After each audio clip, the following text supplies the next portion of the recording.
Forget gurus. Forget anyone claiming to be an online business expert without going through the challenges of entrepreneurship themselves. The Real Money, Real Business podcast is here to prove the best insights in online business comes from your fellow online business builders. We dig into stories of entrepreneurs selling their business on the Empire Flippers marketplace so that you can learn how they made their business profitable, how they overcame obstacles, and what lessons they learned in their online journey. If you want to take your business and your knowledge to the next level, you've come to the right podcast. Let's get started. Hello everyone, Craig here with another great business to discuss on this episode of the Real Money, Real Business podcast. Today's guest is Danielas, and she's selling her service business on the Empire Flippers marketplace. So welcome to the show, Danielas, and how are you doing today? Hi, I'm doing very well, thank you. Excellent. I'm looking forward to talking more about your business. But before we dive in, let's go over a brief summary of the business. So it's a service business in the business, information and SEO niches created in August 2018. The average monthly revenue for the business is $28,514 and makes an average of $15,273 net profit each month. For everyone listening, you can visit empireflippers.com/marketplace and search for listing 48370 to learn more about the business. Or you can unlock this listing to start your due diligence if you're interested in purchasing this asset. So now that I've given a general overview of the business, let's look at what's included in the sale. We have a primary domain with all site content and files, an additional domain which is used for customer reviews, 34 freelance writers and 2 full-time contractors, including employee contracts, HubSpot CRM with all contacts and leads, project management system which is built in Airtable, an email list with 500 subscribers in an active campaign account, Hike SEO, HubSpot, Zapier and all business-related accounts, monthly social media content which is delivered by £100 Social, and social media accounts for LinkedIn, Facebook, Twitter, and Instagram. Okay, Danielas, now let's hear from you. Can you tell us a little about your background in building and running online businesses? Yeah, for sure. So this is my first business, which I started kind of in a pretty organic way, actually. I was working first as a freelancer and got to a position where I really wanted to start scaling what I could deliver and ultimately earn each month. I'd kind of reached the limit of what I could do. So I started to think about how I could turn the service that I was offering as a freelancer into a scalable and productized service. So over the course of the last 2 years, I've kind of worked on figuring out exactly what that model should look like. I was really lucky that I already had a kind of pool of very, very relevant and interested early adopters for the business who were not only great in terms of just getting the business off the ground, but also gave me tons of insights about what it is that target audience actually needed and what they were looking for. So the early business was quite different to the sort of setup that we have today in terms of the actual deliverables and the service offering. But the great thing is that all of those changes have been sort of driven by the insights and the learnings that we had from users from day one. So it's very much like a personal business, if that makes sense. I've something that I know a lot about the industry. I would call myself, a professional expert in this space. So it was kind of easy in that respect to sort of design a business that I think made sense. And then I was able to have access to the right people to validate the model of the pricing structure and all of the things that around it. Okay. Yeah, that's really interesting. So you went from freelance into this business model. And then, this business has only been around for a couple of years and it's grown exponentially. So what would you attribute to that success? How has it grown so fast when you changed to this business model? There's a couple of things at play. I think the first is that from day one, the focus has very much been on customer experience.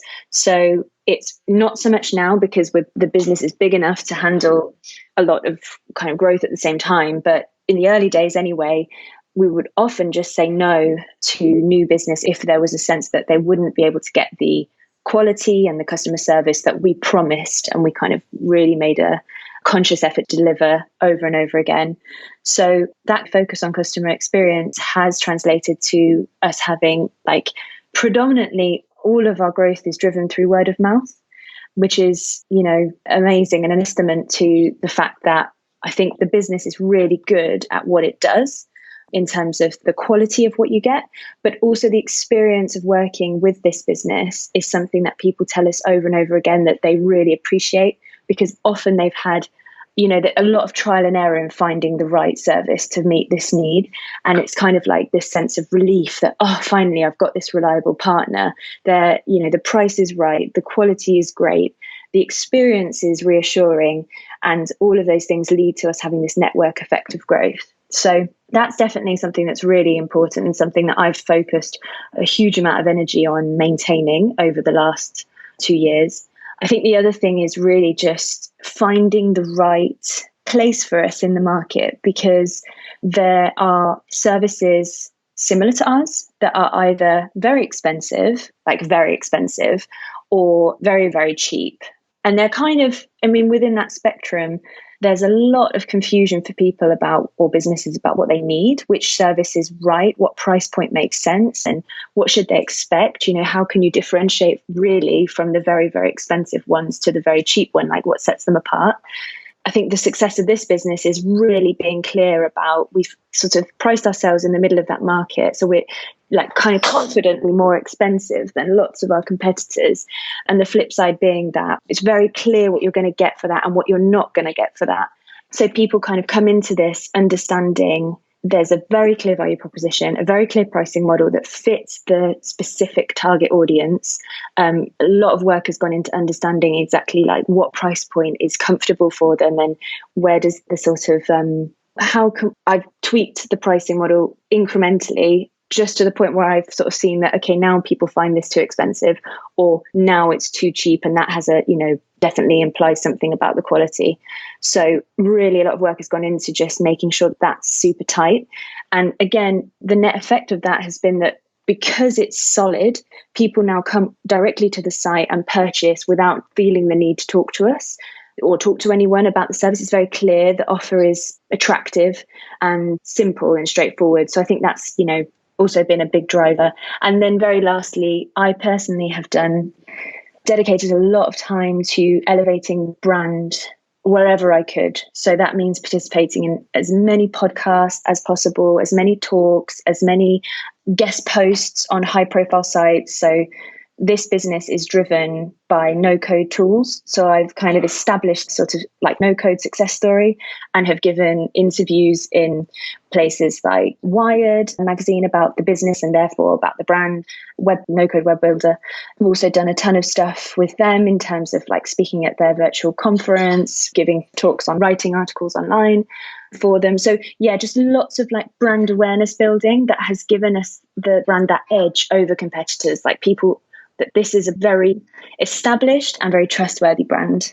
Yeah, absolutely. It sounds like you've built up a solid brand that is delivering a fantastic service, and it sort of set apart because you understand the industry so well. So when you've got the pricing point right and you know how to deliver a quality service, that is sort of your biggest differentiator, right?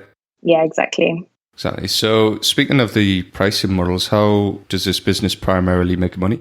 So it's a subscription-based business. The clients that we work with opt in for a monthly package, which they can, we have set services, also offer custom services, custom solutions, but the way that we bill is exactly the same, 30-day rolling subscriptions.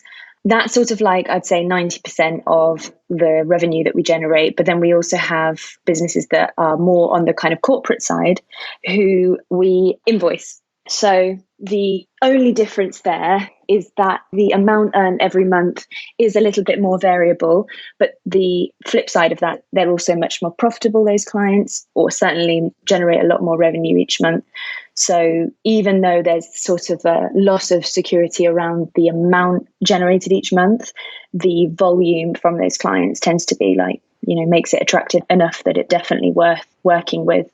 So yeah, that's that. Okay, and are the acquisition channels the same for both types of clients, or are they different for the corporate clients?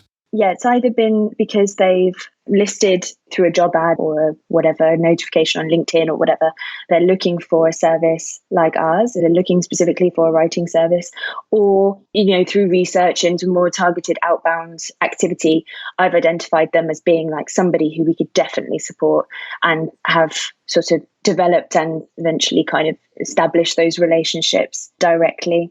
So the channels are different. I think as the brand becomes more established, we're starting to see larger businesses those corporate businesses come direct to us through word of mouth again. But that, obviously takes time. Need to establish ourselves. I think it's taken a process of being big enough and kind of known enough that would happen in the same way that it does for smaller businesses.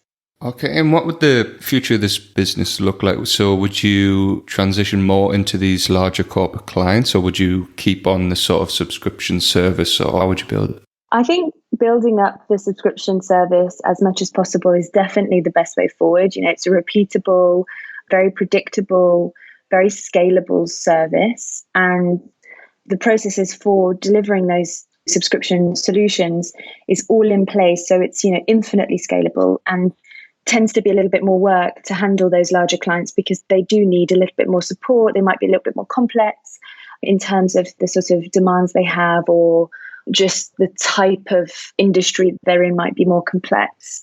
The subscription model is definitely, I think, should be the focus, especially because it's kind of like a plug and play type situation now based on the operational setup that the business has.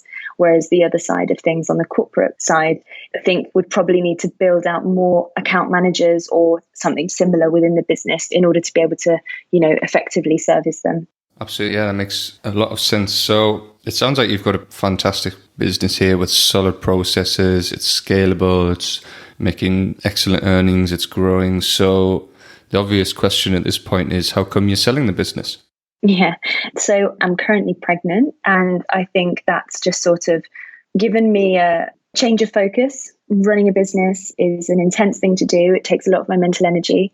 And I've kind of coming to a place in life now where I'm going to have another very, very big thing taking a lot of mental energy and focus away from me. So it sort of feels like the right time to hand the baton over to somebody else who can grow and continue to scale something that I feel strongly attached to, actually. In some weird ways, this is my first baby. I've grown it from nothing to where we are today. And it's very important to me that it goes into good hands that have a good vision for it and, can see a bright future for it. But I feel for no other reason than it's just time for a change based on life circumstances, that this is the perfect opportunity for me to take a step back and let someone else step in. Oh, yeah. And again, congratulations on the pregnancy. Your business that you have this love for, a lot of sellers can relate to that. I think they all want their businesses to do well. So, hopefully we can get it in the right hands for you. And if you happen to get back into entrepreneurship in the future, is there anything that you learn from this business that you would apply to future sites or businesses? I think the key thing actually would be insisting on having some kind of scalable, repeatable service from day one. At the very beginning of setting up this business, I was insecure around what people actually, I think it was more insecure about how to create a product that would suit many people. And so tended to have lots of custom solutions. And when I say custom solutions, I even mean, the pricing might have been different for different clients and things, just because I was really trying to get as many sales as possible. Over time, obviously, that's all needed to be standardized because it's just not a scalable way of running a business. So I think definitely I would insist on making sure those pricing logics, those business model logics set it from the very, very beginning, even if it means that growth might come slightly more slowly in the early days. I think it pays dividends longer term. And then secondly, I would make sure to document everything from day one. So now anybody that would come into this business would have a very, very comprehensive set of documentation for absolutely every aspect of this business, from how sales are run through to how clients are billed, through to, solid and detailed information about clients on a sort of all the minutiae of detail you'd need to know about them. You can kind of go in to our knowledge hub and basically pick up from day one. And that's been really important in terms of being able to scale and grow the team. And it took a long time for me to actually be able to successfully bring people into the team because I just simply hadn't written that stuff down. It was all in my head. So next time, if I was to do this again, I would just make that a very, important part of the early days of setting things up, because it's quite hard to go back and do it retrospectively when you're perhaps a year in or something. Absolutely, that makes a lot of sense. So in terms of when you were first starting out, for things that sort of didn't work for the business, was it mainly getting the pricing right or acquiring the right clients? I think I would say it was just the way that what clients got one to the other. from one to the next differed ever so slightly, which meant that being able to sell and being able to kind of communicate the value offer was a little bit harder because it wasn't super clear to me really what is exactly that they should expect. I almost kind of responded to what they were saying that they needed, which of course, still needs to happen to an extent. But now, once the sort of core value prop and the core brand message was super clear in my head and for everybody on the team, then it just became so much easier to say, right, this is what you can expect, this is how much it costs, and this is what you can get as a result. And once everybody was really clear on that, then I think the whole way of being able to sell, and I mean literally like while on the phone with someone, sell the value of working with this business became so much easier, and then growth came so much quicker as a result. Excellent. Yeah, that makes a lot of sense. So you mentioned that you would do guest post outreach and stuff, but what were the other ways that you were involved in the business? What did your day-to-day look like? In the early days, I was overseeing I would say I was like an account manager or responsible for the clients in terms of delivering the product to them, and not in terms of doing the work, but being the final person to do that, like sense check and manage the actual project management side of getting everything delivered on time and to the right quality. About a year in, I started to scale out the team so that I could then focus 100% on sales and growth. Certainly the last year, I'd say 99% of what I do each day is just focused on converting leads, finding new leads, engaging in Facebook groups or other online forums where I know our target audience are hanging out, and trying to sort of like subtly communicate what it is that we can offer to people looking for a service like this, and just generally running the business at a kind of, is everything smooth? Do we need extra resources? Are there any red flags that I need to be responding to? Just the kind of, head of the ship, if you want to call it that. While the day-to-day running of everything is 100% managed by other people, with the exception of sales. However, I have just brought somebody in as of September to take that over from me. So that's also now covered. So my role right now is basically just a couple of hours every week, just checking in with the team saying, are there any things that we need to be responding to?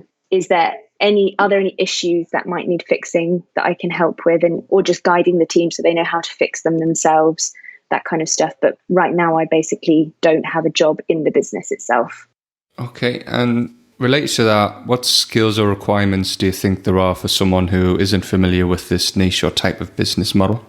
I think now actually the person who would probably be able to drive the most success with this business is somebody who understands how to use paid marketing to develop a much bigger lead pipeline. So the way that the business has grown has been totally organic. There's been absolutely no, with the exception of the stuff I've already mentioned around brand building, there's not been any paid activity at all. And I think there is so much potential there, it's untrue. And if you look at other businesses in a similar space to this one, their growth is driven predominantly through paid. So I think if somebody understands that space, or at least knows the right people that they can work with to activate that as a channel, then honestly, I just think the sky is really the limit. So either that experience or the right kind of knows the right people that can help them there. And then just somebody with a strong operational background in service-based businesses. Everything is set up and is really tight, but it scales. There will be things that need to be adjusted within the operational setup to make sure that it can, how you run a business when you've got, 50 clients might be different to how you run when you've got 50,000 or whatever. That's somebody who understands how to make those changes at the right times will be, I think, quite important. Or ultimately, if you just want to have a business that you can generate an income from without doing anything, and you know how to keep something ticking along, then this is also the perfect business, because that's sort of where it's at right now. Absolutely, yeah. I think there's those two options for a buyer to grow or keep it ticking along. So in relation to that, what do you think are the biggest risks with this business that a buyer should be aware of? Biggest risks, I think the biggest risk for any business right now is the kind of current climate that we're in. So the business has grown actually over the course of the COVID crisis, which is reassuring, definitely, because I think obviously a lot of businesses have been in the opposite situation. However, there are going to be uncertainties that I think a new owner would need to just respond to. It's not so sure set. If you'd asked in February, what do I think the business would look like next February, I would say it would have been very predictable to answer that question. Now, I think every month it's a little bit more like, okay, this is happening. We need to kind of adapt. And that might mean running different types of offers for new customers to incentivize them or things like that. So just having a sense of how to respond to the market will be really important because it is a risk. Obviously, I've been an important face of the business since the beginning. And there's going to need to be a transitionary period where people the clients understand that nothing will change, or even if it does change, it will be a positive change as somebody else steps into that role. So I think that's another thing to be aware of. But I'd say it's a pretty risk-free business. There's recurring revenue every month. We're really good relationships with our clients. It grows by itself. The team is amazing. It would be unexpected stuff, I would say, that would cause problems rather than anything that's like big red flag to know about right now. Absolutely. And you mentioned that you've grown during the current climate. So well done for doing that. And what would you attribute that to? Is it because you've got such a solid brand in the industry and you deliver such a good service that your customers have sort of stayed loyal to you and you've managed to even grow? Or what sort of directions have you taken to keep the business growing? So the first thing has been to adapt to, so the customers that we work with, their needs changed when all of this happened. And we were very, very quick to respond to that. So thankfully, the service that we offer is something that is highly desirable when you're talking about being in a kind of more precarious position as a business looking to maintain solid brand authority during tough times. Ours is certainly a service that helps you to do that. It was very easy for us to say, look, hey, you're in a situation where you're going to need to be doing something right now, and we can help you do that. And that meant that in the early days, there was a big flurry of activity of people being like, right, we want to do extra stuff to make sure we can weather this storm. At that time, people didn't really know, I don't think, like how long this is going to last. So that was the first thing. Then 3 months or so after the initial panic, when the market kind of realized that this was going to be something longer term, I realized that ideal customer was changing. Typically, prior to all of this happening, the customers we work with had been smaller businesses, usually early stage startups or startups who just raised their first round. We were the perfect solution for that type of customer. As things changed, there's been a shift towards more established businesses who don't have the same budgetary constraints as those smaller customers. So it's been a very kind of conscious effort to change the way we're messaging the service in terms of like who it's for and why it should be, something that's on your radar right now, and offering a slightly different solutions and being a little bit more flexible in terms of like, okay, if customers came to us and said, ultimately, we want to have X, but right now we're only in a position where we can afford or we can support Y. I've been working really hard with those people to say, okay, well, let's figure out a flexible solution so that we guarantee you're going to be with us for 6 months or more, and we scale up how we work with you during that time. So just having that really personal touch, responding to the changes that I've been spotting, as a result of this crazy time, and that's sort of been a good combo. Yeah, you have a solid brand and adaptable service as well, which is it's great for a business. So putting yourself in the shoes of a buyer, why do you think this is a business worth buying? I think there are two things. It depends what your ambitions are. Like I said before, if you're somebody looking to just scoop up a business that will generate income, you can draw a good salary every month without necessarily needing to do anything or doing very, very minimal light touch oversight of stuff. This is perfect. I mean, it's basically a plug and play business. There's absolutely nothing to figure out right now.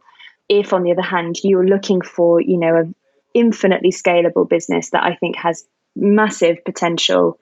If I look at other solutions in similar space to us, there was one that I read about very recently, or an interview podcast that I listened to with the founder who'd just been valued at 20 million. And the service is driven by, as I mentioned, they've really cracked how to drive high impact growth through paid marketing and continue to deliver an amazing service despite that high growth. And I mean, it's just like the sky's the limit. So if that was something that you would want to do as a business owner, this is definitely one where all of the hard work has kind of been figured out for you. And it's now just like taking it to that next level. So there's two things. And I also think it's just, I feel very strongly and very proud of the fact that it's also a really nice business to be working with. The team is just amazing. It's a small kind of unit. We're very close. Obviously, it's fully remote, but we're very, very tight-knit team. And there'd be a massive asset to anybody who would be looking to take on a business, because it would just be so much easier to sort of like pick up from day one and go, because you know that everything is being handled already by a team of really solid experts. So those, I would say, are the three main things. Yeah, sounds like it'd be a nice environment to be a part of. So regarding the sale of the business, would you commit to a non-compete? Yeah, absolutely. Yeah, definitely. Even though, I think a lot of people might be like, well, actually, even though this is something that I have worked my whole career in this space, I'm really ready for a change. Like, I definitely want to do something completely different moving forward. So there's absolutely no issue on that at all. Absolutely, yeah, that's understandable. So how much support are you willing to offer buyers? Are you going for the standard 30 days of email and Skype support? So I'm very, very open to whatever the buyer needs. It's really important to me that they get absolutely everything that they need in order to make a success of this transition. So if that can be covered in 30 days in Skype support, great. If they need more, also fine. Like I say, important to me that this is a successful transition. So that's the key thing I'd be wanting to support. Excellent. And are you open to negotiating something like an earnout? In theory, yes. It would very much obviously depend on the terms. I'm open to having those discussions. I think I'm slightly wary of performance-based earnouts, just based on the fact that I obviously can't control performance after I've handed over the reins. But that said, very, very open to having those conversations and seeing what works. Okay. And is there anything else you'd like to share that I might have missed? I think that's everything. Yeah, we've definitely covered a lot. In this interview, there's been a lot of great insights. So thank you very much for your time, Danielas. It's been great talking to you. Yeah, likewise. Thanks, Craig. Alright, everyone. Thanks for listening. To learn more and see if this listing has already been sold, head over to empireflippers.com/marketplace and search for listing 48370. If you're watching this on YouTube, click the link in the description that goes straight to the listing. Once you've unlocked this listing, you'll be given everything you need to know about this business. So until next time, enjoy your digital journey.